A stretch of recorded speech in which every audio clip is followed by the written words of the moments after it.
Manila, a new world in what was once the island jungle of the Philippines. Named for King Philip of Spain in 1521, the new republic has 24 million people, 2.5 million in Manila. Mostly Christian, they are fun-loving, optimistic, loyal, sentimental, and socially gracious. The destruction of Manila in World War II led to a far greater city. Now the bustling metropolis hums with the vibrating tempo of progress. One reason, some visitors say, is the Oriental melting pot here, the mixing of ingenuity and ambition.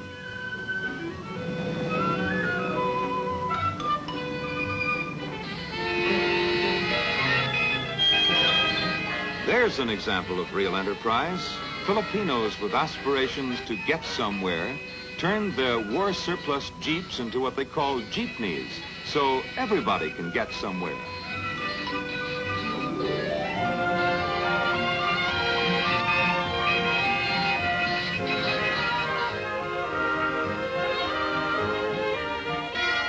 The Filipinos need few reminders of the past. The future is their concern as they push the ruins aside to make way for a brand new country.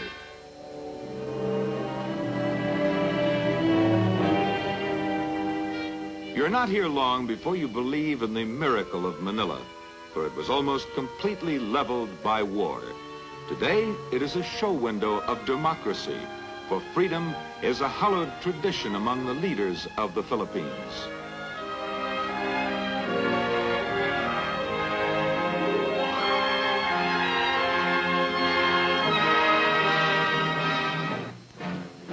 A fascinating side trip is to nearby Baguio, where the National Military Academy trains leaders to help guard their newly founded republic. A territory of the United States for nearly 50 years, the Philippines Academy is fashioned after America's West Point.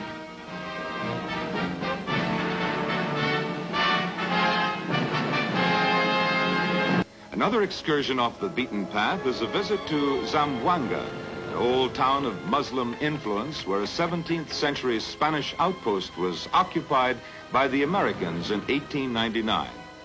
Mohammedanism, which was brought here by Arab missionaries in the 14th century, is still predominant, all of which produces a rare setting for a traveler from the New World.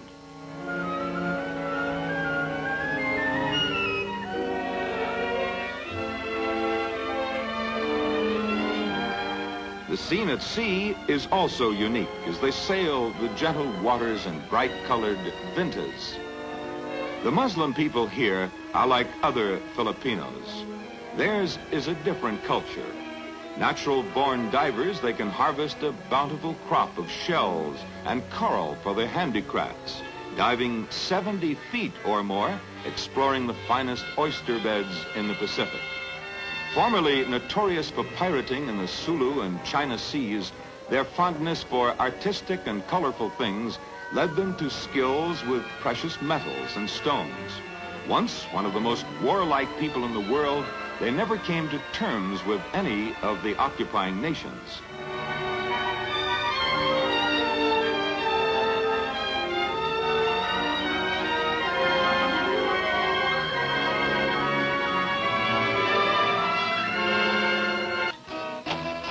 In other parts of the islands, you'll delight in watching this folk dance called the tinikling, named for a long-legged grain-stealing bird who dances about to avoid the farmer's trap.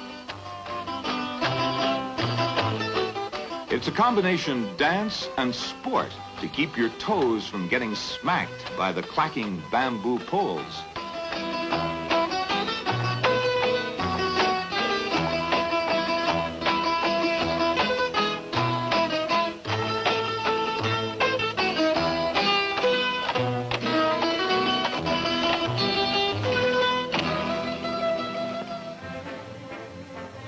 More footwork is observed in the native sport of sipa, which the youngsters are practicing, a wicker ball game left over from the old Spanish days.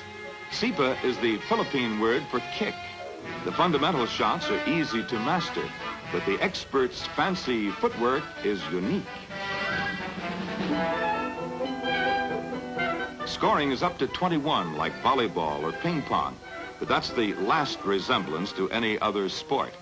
The champions have a wide repertoire of shots, front inside left or right, outside left or right, and the bottom kick that requires eyes in the back of the head.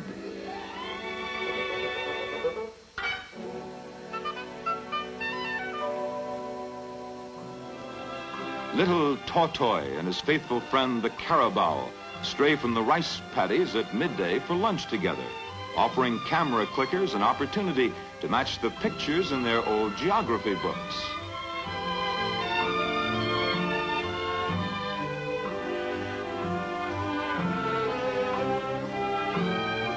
To see the age-old method of harvesting the staple of the Orient, you don't have to travel far from the cities.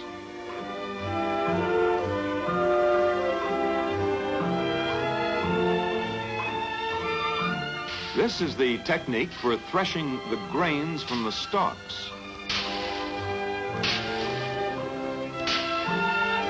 In winnowing rice, the wind separates the hulls from the kernels. The kernels fall down and the hulls fly off in the air. Further separating is achieved with a strainer. These picturesque terraces on the uplands of the islands took generations to build, and rice is still the chief crop.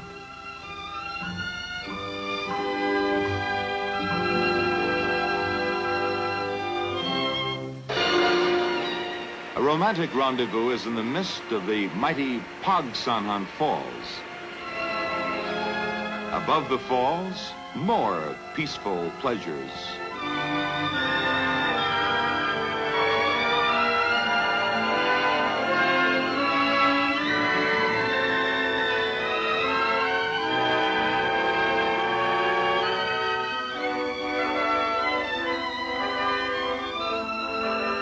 But downstream, the strong in heart and muscle answer the challenge of the rapids, zigzagging through slippery bottoms and enormous boulders, steering for passageways slightly wider than the canoe.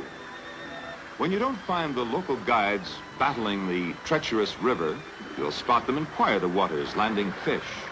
They invite you for either sport, casting a line or shooting the rapids.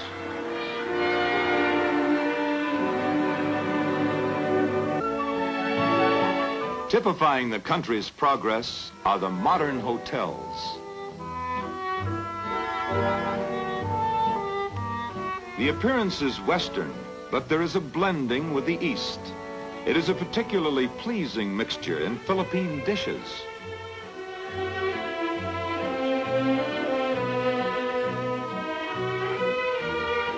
A familiar order might be adobo, a combination of chicken, pork and beef and a heavy touch of garlic.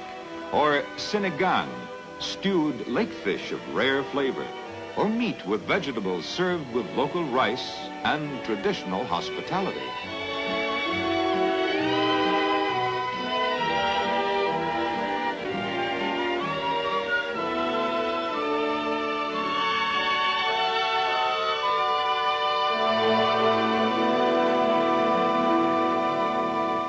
Outside there is a view which reminds us of their legend, of how a giant threw a great rock into the sea and the 7,000 broken pieces became their nation.